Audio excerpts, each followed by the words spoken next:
Halo Sobat Learner, kembali lagi. Pada kesempatan kali ini kita akan membahas materi nasionalisme, salah satu bahan materi yang selalu dan wajib muncul dalam seleksi CPNS maupun kedinasan.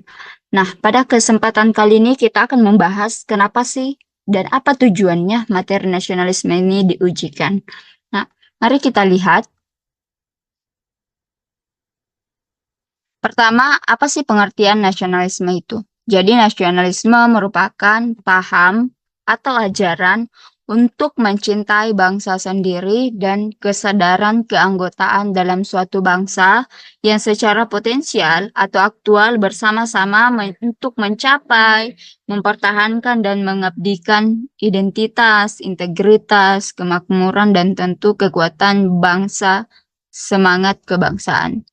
Nah, dalam setiap pelaksanaan seleksi ASN, baik itu P3K maupun CPNS atau ASN, serta sekolah kedinasan, nasionalisme ini tentu bertujuan atau digunakan sebagai salah satu untuk mewujudkan kepentingan nasional melalui cita-cita dan tujuan yang sama dengan tetap mempertahankan identitas nasional.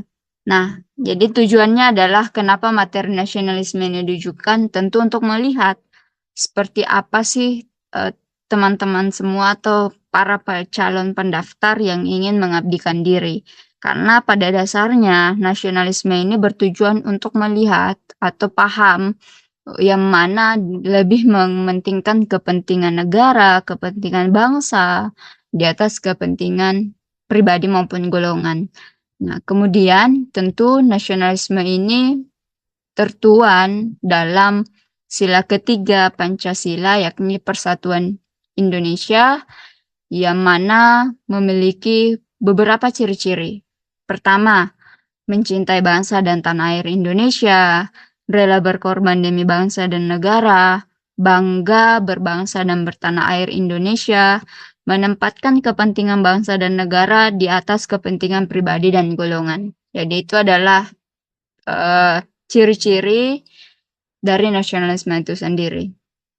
Nah, apa sih kebalikan dari nasionalisme itu? Jadi, kebalikan dari sikap nasionalisme adalah chauvinisme, yakni sikap bangga, cinta, dan fanatisme yang tinggi kepada negaranya tanpa mempertimbangkan pandangan orang lain. Sikap fanatisme yang dimiliki oleh penganut paham chauvinisme dapat merendahkan negara atau bangsa lain sehingga dapat memicu timbulnya konflik. Nah, kalau paham nasionalisme tentu selalu mengedepankan yang namanya persatuan dan kesatuan. Selalu mengedepankan yang namanya toleransi untuk mewujudkan persatuan itu. Nah, hal ini tentu berbeda dengan sikap chauvinisme itu. Kenapa? Karena di sikap atau paham chauvinisme ajarannya bahwa dia sangat membangga-banggakan negaranya, sangat membangga-banggakan bangsanya, tetapi sayangnya tidak ingin melihat pandangan orang lain. Sehingga hal inilah yang kemudian akan menimbulkan konflik, sehingga barangkali nanti akan terjadi peperangan. Dan tentu itu sangat bertentangan dengan nasionalisme atau tujuan dari nasionalisme itu sendiri. Nah, nasionalisme ini disebabkan oleh beberapa faktor. Pertama adalah faktor internal. Nah, faktor internal ini dipicu oleh adanya kaum terpelajar, seperti adanya pergerakan atau organisasi Budi Utomo. Kemudian kedua adalah adanya penderitaan dan kesengsaraan yang dialami seluruh rakyat dalam berbagai sisi kehidupan. Jadi karena adanya kesamaan latar belakang sejarah, kesamaan nasib, sepenanggungan, makanya ada muncul kemudian rasa persatuan untuk mewujudkan Indonesia merdeka. Kemudian ketiga adalah pengaruh golongan peranakan. Kemudian yang keempat adalah adanya keinginan untuk melepaskan diri dari imperialisme penjajah tentunya. Nah, selain faktor internal, ada juga faktor eksternal. Apa sih faktor eksternal itu? Jadi faktor eksternal ini adalah faktor-faktor yang dari luar yang mempengaruhi terjadinya nasionalisme. Seperti adanya paham-paham modern dari Eropa seperti liberalisme, humanisme, nasionalisme, dan komunisme. Kemudian adanya gerakan pan-Islamisme, kemudian adanya kemenangan Jepang atas Rusia. Nah, perkembangan nasionalisme di Indonesia. Ada beberapa fase perkembangan nasionalisme di Indonesia. Pertama, atau disebut juga pada fase pertama, ini dimulai pada adanya gerakan kebangkitan nasional Indonesia pada suatu dinamika sejarah, tentu diawali oleh masa Budi Utomo, yakni suatu organisasi yang digagas oleh Dr. Wahidin Sudirohusodo yang melakukan sosialisasi dan menemui pelajar Stovia untuk menyampaikan gagasannya perihal pentingnya pendidikan bagi bangsa Indonesia, serta keprihatinannya terhadap nasib bangsa Indonesia.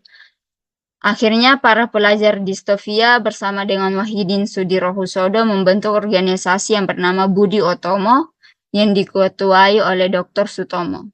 Berdirinya Budi Utomo menjadi awal kebangkitan nasional atau pergerakan nasional yang pada pokoknya dia bergerak dalam ranah pendidikan maupun kebudayaan. Kemudian fase kedua adalah pada proses kebangkitan nasionalisme yang terjadi pada tahun 1928, yaitu 20 tahun setelah proses kebangkitan nasional terjadi. Peristiwa ini sering disebut sebagai Sumpah Pemuda, sebagai suatu kesadaran untuk menyatukan negara, bangsa, serta bahasa dalam satu negara yang telah disadari oleh para pemuda dan sudah terkotak-kotak dengan suatu organisasi kedaerahan seperti John Celebes, John Sumatra, John Java, dan lain sebagainya. Jadi karena mereka yakin dan melihat bahwa ternyata ada perbedaan kultur dan ada banyak keragaman yang terjadi di Indonesia, tentu harus disatukan. Oleh apa itu? Pertama, kita adalah bangsa yang satu, bangsa Indonesia, negara yang satu, negara Indonesia, dan berbahasa yang satu, bahasa Indonesia. Sehingga 3 elemen inilah pokok persatuan yang kita junjung tinggi. Nah, yang ketiga tentu fase di mana disebut juga revolusi fisik kemerdekaan. Peranan nyata pemuda pada masa revolusi fisik kemerdekaan terjadi saat mereka menyandra Soekarno-Hatta ke Rengas Dengklok agar segera memproklamasikan kemerdekaan Indonesia. Mereka dengan sangat bersemangat mewujudkan nation state yang berdaulat dalam kerangka kemerdekaan. Tentu kita tidak bisa membayangkan ketika pada masa Rengas Dengklok pemuda-pemuda tidak memaksa Bung Karno dan juga Bung Hatta untuk memproklamirkan kemerdekaan. Nah, berkat dorongan karena pada waktu itu terjadi perbedaan pandangan antara kaum muda dan kaum tua, maka Soekarni dan kawan-kawan menculik Soekarno dan juga Bung Hatta ke Rengas Dengklok untuk memaksa memproklamirkan kemerdekaan sesegera mungkin. Nah, dari situlah terjadi kemudian revolusi fisik kemerdekaan hingga akhirnya kemerdekaan diproklamirkan pada tanggal 17 Agustus 1945. Nah, setelah fase ketiga terjadi, muncul fase keempat yang kemudian terjadi perkembangan nasionalisme di tahun 1966 yang menandai tatanan baru dalam suatu pemerintahan Indonesia. Selama 20 tahun setelah kemerdekaan kemudian terjadi huru-hara pemberontakan Gestapo dan aksesnya. Jadi setelah kemerdekaan tidak langsung merdeka dan bebas dari berbagai permasalahan atau pemberontakan, tidak. Setelah itu banyak pemberontakan yang muncul baik dari daerah, iming-imingnya adalah ingin memisahkan diri dari Indonesia, perbedaan paham. Pemberontakan terus terjadi. Nah, pemberontakan pada masa itu banyak melibatkan mahasiswa dan pemuda dalam menyelesaikan permasalahan yang terjadi. Sehingga TNI bersama dengan Soeharto, jadi pada masa itu sudah masa kepemimpinan Soeharto, melibatkan pemuda dalam menangani pemberontakan 1966. Akan tetapi, pada tahun 1970, para mahasiswa dan pemuda justru kemudian dibatasi geraknya oleh pemerintah dalam berpolitik serta dibatasi dalam ruang-ruang kuliah. Nah, kemudian fase kelima, pergerakan masa Orde Baru, kemudian melahirkan fase kelima yang disebut juga sebagai masa reformasi. Nasionalisme kemudian tidak selesai hanya pada masa pemerintahan Soeharto saja, tetapi terus bergulir ketika reformasi menjadi sumber inspirasi perjuangan suatu bangsa, meskipun melalui perjalanan sejarah yang cukup panjang. Jadi pada masa reformasi, para pemuda mahasiswa semua menuntut adanya perubahan untuk Indonesia. Jadi pada masa itu pemerintah dituntut untuk kembali menegakkan hukum, kemudian memperhatikan kehidupan masyarakat, karena dianggap pada masa itu terlalu banyak oligarki dan tidak memperhatikan kemanusiaan, kesejahteraan bangsa yang tentu telah tertuang dalam nilai-nilai Pancasila, sehingga terjadilah pemberontakan atau masa reformasi 1998. Nah, ada beberapa contoh nasionalisme dalam kehidupan kita. Pertama, merasa bangga menjadi warga negara Indonesia, mencintai tanah air dengan segenap hati tanpa menjelekan negara lain, melakukan upacara bendera, memiliki toleransi antar sesama manusia, melestarikan budaya Indonesia, menjaga persatuan dan kesatuan NKRI. Kemudian menghormati jasa-jasa para pahlawan, memberikan pendidikan yang mumpuni bagi anak-anak, khususnya pendidikan moral agar menjadi pribadi yang berintegritas dan mencintai bangsa dan negara Indonesia. Nah, contoh nasionalisme dalam kehidupan. Terdapat banyak hal yang dapat mencerminkan sikap nasionalisme dalam kehidupan sehari-hari, seperti merasa bangga menjadi warga negara Indonesia, termasuk dengan menghargai jasa para pahlawan, mencintai tanah air Indonesia seperti membeli produk-produk dalam negeri, memperkenalkan budaya nasional ke mancanegara, dan berbagai tindakan positif lainnya. Yang ketiga, memiliki sikap toleransi dalam menjalani kehidupan antar masyarakat. Keempat, menjaga nama baik bangsa dan negara atau mengharumkan nama baik Indonesia di berbagai event seperti Olimpiade. Nah, sikap yang menentang nasionalisme, jadi selain ada sikap yang dilakukan untuk menjunjung nasionalisme, ada juga beberapa tindakan yang bertentangan dengan nasionalisme itu sendiri, seperti ada lebih mementingkan kepentingan pribadi, kelompok maupun golongan sendiri atau disebut primordialisme, kemudian bertindak menciptakan kepanikan, pembunuhan, keresahan, dan suasana tidak nyaman bagi lingkungan sekitar. Yang ketiga, sikap keras kepala teguh pada pendirian sendiri. Yang keempat, menggunakan segala macam cara demi tujuan pribadi. Kenapa hal ini bertentangan dengan nasionalisme? Karena tentu dengan adanya tindakan seperti itu akan menimbulkan yang namanya perpecahan konflik. Sehingga nanti ketika banyak konflik yang terjadi di mana-mana, kehidupan akan tidak terkontrol. Tujuan persatuan tidak akan tercapai.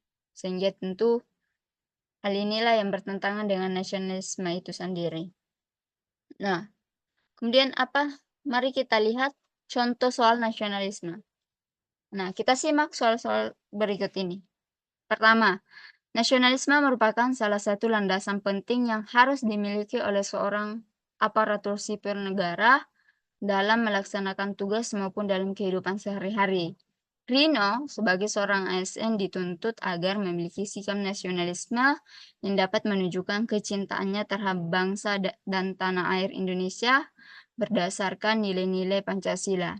Di bawah ini yang termasuk bentuk tindakan Rino selaku ASN yang sesuai dengan nilai-nilai pertama Pancasila, yakni jadi ingin dilihat Rino sebagai ASN ini mengamalkan nilai-nilai Pancasila atau tidak. Nah, dalam soal ini yang diminta adalah yang sesuai dengan nilai sila Pancasila yang pertama. Yang pertama adalah tentu ketuhanan yang Maha Esa. Mari kita lihat pilihannya. Pertama, melayani masyarakat tanpa membeda-bedakan suku, agama, dan ras. Ini tidak salah juga. Kemudian mengutamakan kepentingan umum di atas kepentingan pribadi dan golongan. Kemudian senantiasa hadir tepat waktu dalam bekerja. Kemudian selalu berbagi kepada sesama manusia, khususnya bagi kalangan yang kurang mampu. Kalau ini yang kedua ya.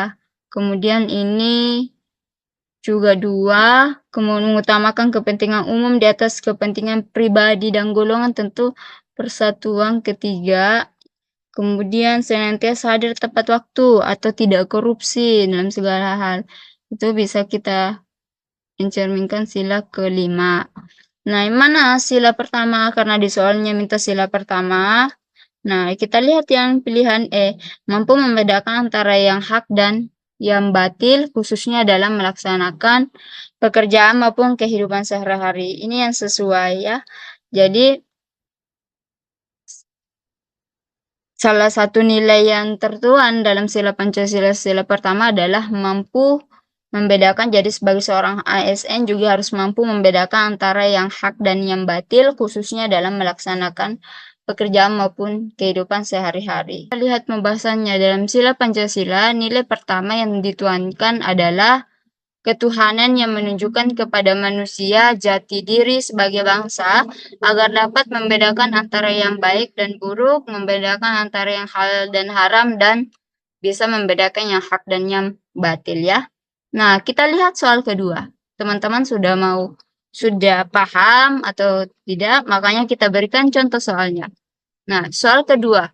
Semangat bangsa dan patriotisme dapat ditingkatkan dengan melakukan tindakan serta perilaku yang dapat membangun rasa kecintaan terhadap bangsa dan negara, menghargai jasa para pahlawan, dan memiliki sikap toleransi antar umat beragama. Berikut ini upaya positif untuk menjaga semangat kebangsaan di tengah keanekaragaman bangsa Indonesia dan juga dunia global adalah, jadi yang kita lihat kunci soalnya di sini adalah kita diminta untuk melihat yang memiliki nilai sikap toleransi antar umat beragama. Jadi yang diminta di situ adalah berikut ini upaya positif. Jadi upaya positif untuk menjaga semangat kebangsaan di tengah keanekaragaman. Kuncinya ya, di tengah keanekaragaman. Pertama, memaksimalkan pengimplementasian budaya-budaya asing. Ini tentu sangat bertentangan karena di sini ada budaya-budaya asing. Kemudian, menghormati orang yang lebih tua dan membatasi pergaulan dengan yang lebih muda. Sebenarnya tidak salah menghormati orang tua, tetapi ada kata di sini membatasi. Ini kurang tepat ya ketika kita membatasi pergaulan. Kemudian memisahkan kehidupan agama dengan kehidupan sosial. Ini juga kurang tepat. Kenapa? Karena dalam nilai-nilai sila Pancasila 1 itu mencakup sila yang lainnya. Jadi tidak boleh dipisahkan antara kehidupan agama maupun kehidupan sosial. Kemudian D, mengakui dan menghargai sepenuhnya keanekaragaman bangsa Indonesia. Kemudian C, membatasi penggunaan bahasa Indonesia dalam forum-forum ilmiah. Ini kurang tepat ya, justru kalau kita menggunakan bahasa Indonesia dalam forum, bahasa Indonesia bisa terkenal. Jadi yang tepat adalah yang delta. Nah, kita lihat pembahasannya. Ada beberapa ciri yang mencerminkan semangat kebangsaan Indonesia. Antara lain, memiliki rasa cinta terhadap NKRI, mengakui dan menghargai sepenuhnya keanekaragaman Indonesia, bangga menjadi bangsa dan bagian dari negara Indonesia, senantiasa membangun rasa persaudaraan, solidaritas, kedamaian, semangat persatuan, dan anti kekerasan antar kelompok masyarakat. Yang terakhir adalah menghargai atau menghormati keberadaan bangsa lain. Nah, itu dua contoh soal materi nasionalisme. Nanti akan ada lagi beberapa video pembahasan ke depannya. Teman-teman Sobat Learner, stay tune. Kita akan berikan materi-materi kemudian contoh soal yang bisa membantu teman-teman semua meningkatkan skill dalam menjawab dan pemahaman terhadap materinya. Thank you for watching. Jangan lupa untuk subscribe.